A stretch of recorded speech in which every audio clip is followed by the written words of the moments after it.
কি অবস্থা আপু, আপনি কোন পদে নির্বাচন করছেন এবং কোন প্যানেল থেকে নির্বাচন করছেন এবং নির্বাচনের সার্বিক পরিস্থিতি এবং ভোটার যারা সাধারণ শিক্ষার্থী তাদের কেমন আগ্রহ দেখছেন? আসসালামু আলাইকুম, আমি কাজী মৌসুমী আফরোজ, পড়াশোনা করছি জাহাঙ্গীরনগর বিশ্ববিদ্যালয়ের অর্থনীতি বিভাগে।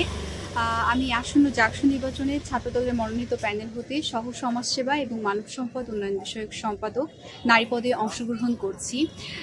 আপনি জেনে থাকবেন যে জাহাঙ্গীরনগর বিশ্ববিদ্যালয়ে আসলে দীর্ঘ 33 বছর পর জাকসু নির্বাচন অনুষ্ঠিত হতে যাচ্ছে এবং তারই ধারাবাহিকতায় আসলে আমরা হল সংসদ এবং কেন্দ্রীয় সংসদগুলোতে আপনি দেখেছেন যে যারা প্রার্থী রয়েছে তারা আসলে স্বতঃস্ফূর্তভাবে তাদের প্রচারণাগুলো চালিয়ে যাচ্ছে। আমাদের ক্যাম্পাসে কিন্তু এখন একটি উৎসবমুখর পরিবেশ রয়েছে। আপনি দেখে থাকবেন যে আমাদের যে কেন্দ্রীয় সংসদ রয়েছে, আমাদের এটা আসলে কিছুটা উদ্বেগেরও বিষয়। কেন্দ্রীয় সংসদগুলোতে আপনার নারী প্রার্থীদের সংখ্যা কিন্তু খুবই কম। আপনার সংরক্ষিত আসনের বাইরে নারী প্রার্থীদের সংখ্যা খুবই কম এবং একই সাথে আমরা যদি মেয়েদের হলগুলোর দিকে লক্ষ্য করি তাহলে সেখানে হল সংসদে কিন্তু নারী প্রার্থীদের সংখ্যা যেরকম কম আছে এবং কিছু কিছু পদ আছে সেখানে আসলে কোনো প্রার্থীই পাওয়া যাচ্ছে না, পদগুলো শূন্য অবস্থায় রয়েছে। তো একজন নারী নেত্রী হিসেবে বা একজন নারী প্রার্থী হিসেবে আমি আসলে যে বিষয়টি লক্ষ্য করেছি, জাহাঙ্গীরনগর বিশ্ববিদ্যালয়ের নারীরা কিন্তু প্রত্যেকটি আন্দোলন এবং সংগ্রামে তারা কিন্তু প্রথম কাতারে থেকে অংশগ্রহণ করেছে। তো আজকে জাকসুর মতো এত বড় একটি জায়গায় যেখানে নারীরা তাদের দাবিগুলো তুলে ধরতে পারবে এবং সেগুলো আদায়ের লক্ষ্যে কর্তৃপক্ষের সঙ্গে কথা বলতে পারবে, কিন্তু এই জায়গাগুলোতে আপনার নারী প্রার্থীদের সংখ্যা কম। তো অবশ্যই এখানে প্রতিবন্ধকতা রয়েছে, আর এই প্রতিবন্ধকতাগুলোর জন্যই কিন্তু নারীরা তাদের মধ্যে নেতৃত্বের গুণাবলী থাকা সত্ত্বেও তারা আজ পিছিয়ে আছে, তারা আজ নিজেদেরকে গুটিয়ে নিচ্ছে। আমি বলবো না যে তারা পিছিয়ে আছে, কারণ তাদের মধ্যে নেতৃত্বের গুণাবলী আছে। যেখানে আন্দোলন এবং সংগ্রাম, জুলাই আন্দোলনের মতো আন্দোলন, স্বৈরাচারী বিরোধী আন্দোলনে যেখানে নারীরা প্রথম কাতারে থেকে পুলিশের সামনে নিজেদেরকে দাঁড় করিয়ে, গুলির সামনে দাঁড় করিয়ে আসলে আন্দোলনে অংশগ্রহণ করেছে, সেখানে আজ জাকসুর মতো জায়গায় তারা পছন্দ রয়েছে, সেখানে তারা আগ্রহ প্রকাশ করছে না। কারণ আপনি দেখে থাকবেন যখনই আসলে নারীরা নেতৃত্বের জায়গায় আসতে চাচ্ছে তখন একটি অদৃশ্য শক্তি তাদের আসলে প্রতিবন্ধকতাগুলো সৃষ্টি করছে, যেটি আমাদের জন্য দুঃখজনক। আমরা চেয়েছিলাম অ্যাটলিস্ট আন্দোলনের পর মেয়েরা ক্যাম্পাসে এবং বাংলাদেশে নিরাপদভাবে স্বতঃস্ফূর্তভাবে প্রত্যেকটি জায়গায় অংশগ্রহণ করুক, কিন্তু দুঃখের বিষয় মেয়েরা কিন্তু এখন নিরাপদ নাই। আপনার মেয়েরা, আপনি দেখে থাকবেন সমসাময়িক বেশ কিছু ঘটনা ঘটেছে, সেটা জাকসুকে কেন্দ্র করে এবং রাকসুকে কেন্দ্র করে, এবং একই সাথে চট্টগ্রাম বিশ্ববিদ্যালয়ে একটি ঘটনা ঘটেছে, যেটি আসলে আমরা বলবো যে নারীরা আসলে কোথাও নিরাপদ নাই, তারা নির্যাতনের শিকার হচ্ছে, তারা একদম ওপেনে ধর্ষণের মতো হুমকির শিকার হচ্ছে, যেটা আমাদের কখনোই কাম্য ছিল না।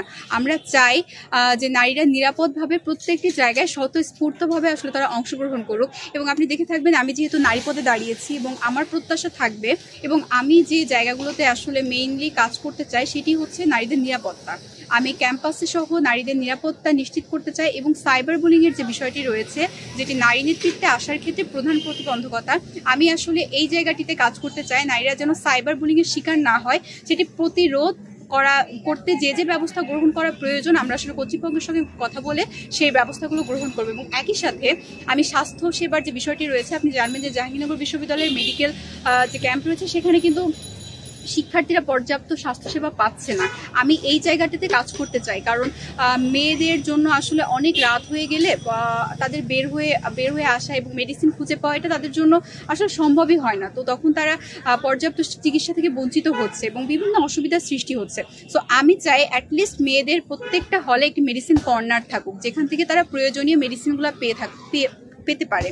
এবং আপনি জানবেন যে এখানে আসলে অ্যাম্বুলেন্সের 24 আওয়ার্স সুবিধা থাকলেও, সার্ভিসিং সুবিধা থাকলেও সেটা কিন্তু পর্যাপ্ত পরিমাণ অ্যাম্বুলেন্স না থাকার কারণে আমাদের যখন প্রয়োজন তখন কিন্তু আমরা অ্যাম্বুলেন্সটা পাচ্ছি না।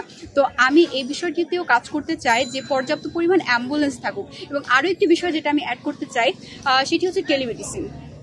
যে অনেক রাত হয়ে গেল বা এতটা ইমার্জেন্সি হয়ে গেল যে তখন সে আসলে মুভ করতে পারতেছে না, অ্যাট দ্যাট টাইম সে যেন কোনো একটা হটলাইন নাম্বার থাকে আমাদের, ওখান থেকে কথা বলে সে যেন ডক্টরের সাজেশনটা অ্যাটলিস্ট নিতে পারে প্রাথমিক চিকিৎসার জন্য। আমি আসলে এই জায়গাটিতেও কাজ করতে চাই। এবং আপনি আরও একটি বিষয় জানবেন যে জাহাঙ্গীরনগর বিশ্ববিদ্যালয়ের মেয়েরা কিন্তু তারা কিন্তু এক একজন উদ্যোক্তা, তারা নিজেদের বিভিন্ন ধরনের নারী উদ্যোক্তাদের জন্য আমি আসলে কাজ করতে চাই। তাদের যে প্রথমে যে মূলধনটা প্রয়োজন হয়, আমি আসলে এটার জন্য যতটা প্রয়োজন আমি কাজ করতে চাই। এবং আরও একটি বিষয় রয়েছে, তারা যে জিনিসগুলো তৈরি করে এগুলো আসলে দেশে বিক্রির যে ব্যবস্থা করা, তাদের তৈরিকৃত জিনিসগুলো যেন তারা সুন্দরভাবে পৌঁছে দিতে পারে সকলের কাছে। তো আমি আসলে এই জায়গাটিতেও কাজ করতে চাই এবং তারা নিজেরা কর্মসংস্থানের জন্য সুযোগ তৈরি করতে পারে এবং তারা যে পড়াশোনার পাশাপাশি নিজেদের কর্মসংস্থানের জন্য তারা তৈরি করে নিতে পারে। আমি আসলে এই জায়গাটিতেও কাজ করতে চাই। তো সবশেষে আমি বলতে চাই, আসলে নারী নেত্রী হিসেবে আমি চাই যে নারীরা তাদের প্রতিবন্ধকতাগুলো কাটিয়ে তারা সামনের দিকে এগিয়ে আসুক, স্বতঃস্ফূর্তভাবে এবং নিরাপদভাবে তারা যেন অংশগ্রহণ করতে পারে প্রতিটি জায়গায়। এবং যারা আসন্ন জাকসু নির্বাচনে, আমি বলবো সাহসী নারী নেত্রীরা, আমার পদ সহ প্রত্যেকটি পদে নারীরা যে পদে দাঁড়িয়েছেন তারা অংশগ্রহণ করছে, এটাই সবচেয়ে বড় কথা। এবং যেই জয়ী হোক না কেন, আমরা আসলে তার সঙ্গে আমরা একসঙ্গে মিলে কাজ করতে চাই। যেই জয়ী হোক না কেন, জয়টা কিন্তু আমাদের সকলের, আমাদের নারীদের।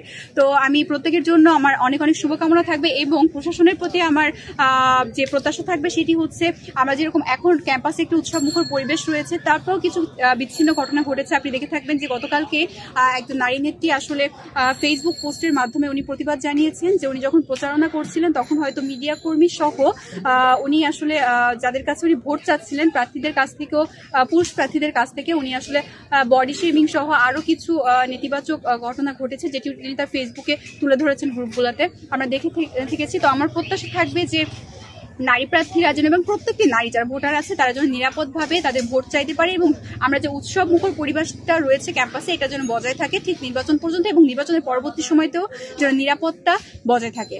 তো সকলের জন্য অনেক অনেক শুভকামনা থাকবে আমার। ধন্যবাদ।